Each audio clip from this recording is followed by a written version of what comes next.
안녕하십니까. 저는 시민참여센터 이민자보호법률대책위원회 박재진 변호사라고 합니다. 오늘 시민참여센터의 이민자보호법률대책위원회에서 지금 최근 트럼프 행정부가 법률을 개정을 했습니다. 퍼블릭 차지라고 해서 정부의 보조 혜택을 받은 이민자들에 대한 규정을 변경을 했는데요. 지금 현재 한인사회에서 큰 이슈가 되고 있습니다. 이 이슈에 대해서 오늘 이민 전문 변호사이신 주디장 변호사님을 모시고 자세하게 내용을 알아보도록 하겠습니다. 안녕하세요. 주디장 변호사입니다. 반갑습니다. 지난 8월 14일에 트럼프 행정부는 연방 관보에 이제 규정을 변경하겠다라는 것을 공시했습니다. 이 규정이 지금 누구에게 적용될 일인가? 네, 굉장히 중요한 질문이죠. 자, 영주권을 신청하시는 모든 분들에게 적용이 되고요. 그다음에 미국에서 체류 신분을 비이민 체류 신분을 갖고 계신, 예를 들어서 뭐 H1B라던가 이런 분들이 신분을 연장하거나 체류 신분을 변경할 때 그때도 적용이 됩니다. 그런데 많은 분들이 걱정하셨던, 그러면 영주권자가 이 정부 보조를 수혜를 받게 되면은 시민권 신청 때 문제가 되거나 아니면은 영주권을 박탈당할 수 있는가 라는 질문이 꽤 많은데요. 그것은 아니에요. 그러니까 영주권자는 제외되고 또한 집안에 나는 영주권을 신청해야 되지만 우리 아이가, 예를 들어서 아니면 모시고 있는 부모님이 시민권자거나 영주권자 혹은 아니더라도 혜택을 또 받을 수가 있겠죠. 예, 그래서 그러니까 그런 경우에 내 가족이 받는 혜택이 나한테 문제를 삼지 않겠다. 네, 그래서 아이가 필요해서 아이를 혜택을 주고, 그러나 나는 받지 않은 경우에는 여전히 이 법에서 제외가 됩니다. 다시 한번 좀 정의를 하자 그러면 비이민 비자 신청자, 그러면 새로 비자를 받으시는 분들을 말씀하시는 거죠? 영주권 말고 관광 비자나 학생 비자, 취업 비자.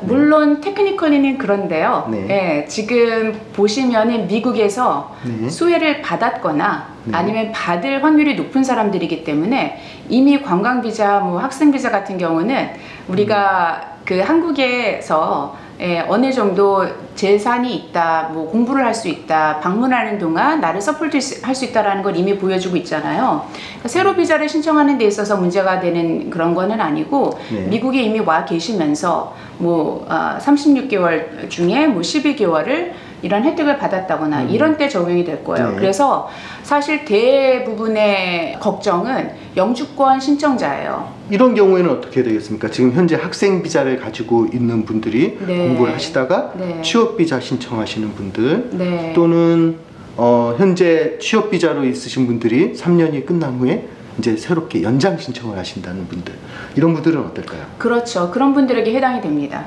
체류 신분 연장 변경.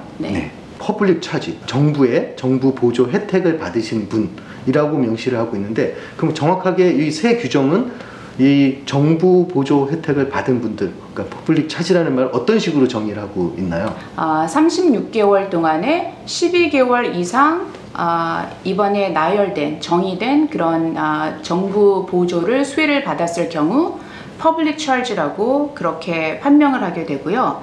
그래서 그 12개월은 총 12개월이어서 12개월을 꾸준히 받았다는 게 아니라 1개월 받고 쉬었다가 뭐 3개월 받고 이런 것이 다 합쳐지고요.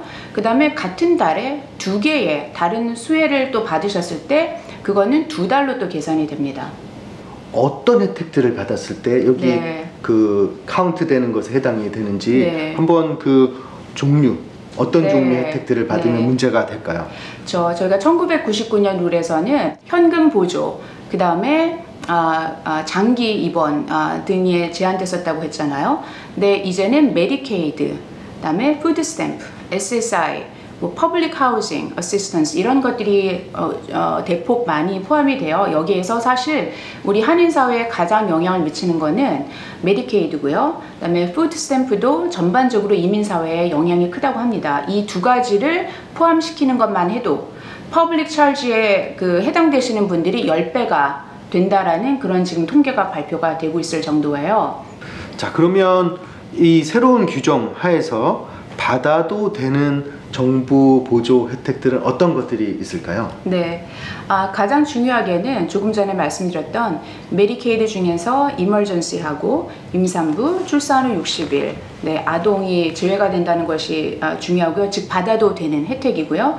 Children's 헬스 인슈런스 프로그램도 여기서 제외가 됩니다. 그래서 받으셔도 되고요. 네, 이 외에는 브렉퍼스트라던가 런치 프로그램처럼 결식 아동을 돕는 프로그램, 네, 그리고 unemployment insurance처럼 본인이 이미 기여한 혜택을 찾는 것, 또는 세금이죠. earned tax credit 이런 것도 받으셔도 괜찮고요.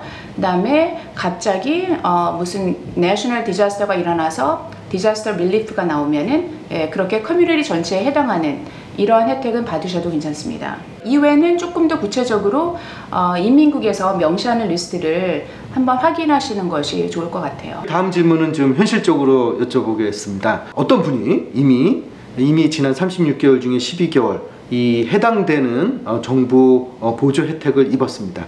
그럼 과연 이분은 영주권을 신청할 수 있는 방법이 없는지, 아니면 이분이 신청을 했을 경우에 거의 100% 이 규정에 의해서 퍼블릭 차지로 분류가 되고 영주권이 기각되는, 그러니까 영주권을 받을 수 없는 상황이 되는 것인지, 과연 그 절차는 어떤 절차를 밟게 되는지 한번 좀 설명을 해주시면 감사하겠습니다. 네, 자동 기각이라고 보기는 어렵지만 상당히 네거티브한 요인으로 작용을 하게 되는데요. 네, 자동적으로 기각은 되지 않는다. 네, totality of circumstance라고 해서 긍정적인 요인과 부정적인 요인을 비교해보고 more than likely 퍼블릭 차지가 될 가능성이 높다라고 판단이 될 때 이제 그분의 신청서가 기각이 되는 거거든요. 자, 그럼 긍정적인 요인으로는 좋은 직장이 있다거나, 네, 현재 가계 수입이라던가 가계 자산이 퍼블릭 가이드라인의 250%가 넘는다던가, 네, 그다음에 프라이빗 건강보험을 소유하고 있다던가, 네, 그래서 이제 헬스 인슈런스 같은 부분에 있어서 이제 정부 보조를 받을 필요가 없다는 걸 보여줄 수 있는 것이죠. 네, 그다음에 교육 수준이 높다던가, 스킬 레벨이 높다던가 이런 것들을 통해서 긍정적인 요인으로 계산을 하고요. 이제 굉장히 부정적인 요인으로는 건강이 상당히 안 좋은데 건강보험이 없는 경우, 네, 나이가 이제 리타이먼트 에이지라던가 아주 어리다던가, 즉 일할 수 없는 에이지. 네, 그 다음에는 전반적인 아까 얘기했던 에듀케이션이나 스킬 레벨이 이제 상대적으로 낮은 사람들이 이제 부정적인 요인이 되는 것이고요. 거기에서 이제 가장 좀 네거티브하게 보일 수 있는 것이 36개월 동안 12개월에 해당하는 정부 보조를 이미 받은 경우는, 네, 이거를 어떤 긍정적인 요인으로 이제 맞서기가 쉽지 않은 상황이 될 것 같아요. 요약을 하자 그러면 이 정부 보조 혜택을 입었다고 해서 자동적으로 기각되는 것은 아니다. 긍정적인 요인과 부정적인 요인을 분류해 봐서, 비교해 봐서 이분의 영주권 신청서가 기각될 건지 아니면 승인될 건지를 결정을 짓게 된다라는 말씀이신 그렇죠. 거죠. 네. 하지만 이 정부 보조 혜택을 입은 것은 상당히 네거티브하게 안 좋은 방향으로 작용하게 될 것이다 라는 것은 분명하게 한 네. 사실이겠네요. 네. 많은 분들이 걱정하실 부분인데요. 현재 이미 영주권 신청을 해 놓았습니다. 그리고 과거의 규정에 따라서 괜찮다고 한 여러 가지 정부 보조 혜택을 이미 받으신 분들입니다.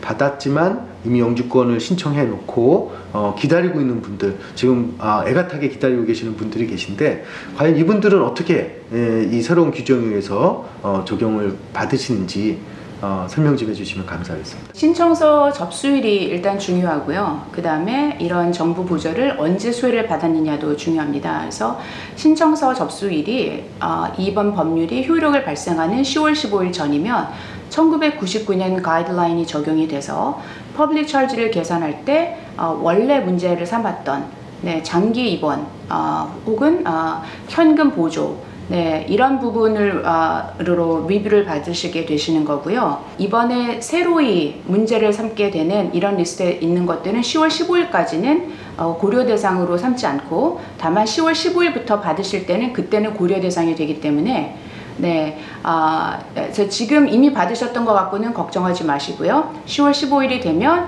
리스트에 있는 혜택은 받지 않으시는 걸로 그렇게 조심하셔야 될 것 같습니다. 그러니까 이미 영주권 신청이 계류 중인 분들은 10월 15일 이후의 것만 걱정하시면 된다라고 보시면 맞겠습니다. 네, 지금까지 트럼프 행정부의 새로운 정부 보조 혜택 관련 규정에 대해서 알아봤습니다. 지금까지 시민참여센터 법률대책위원회였습니다. 감사합니다.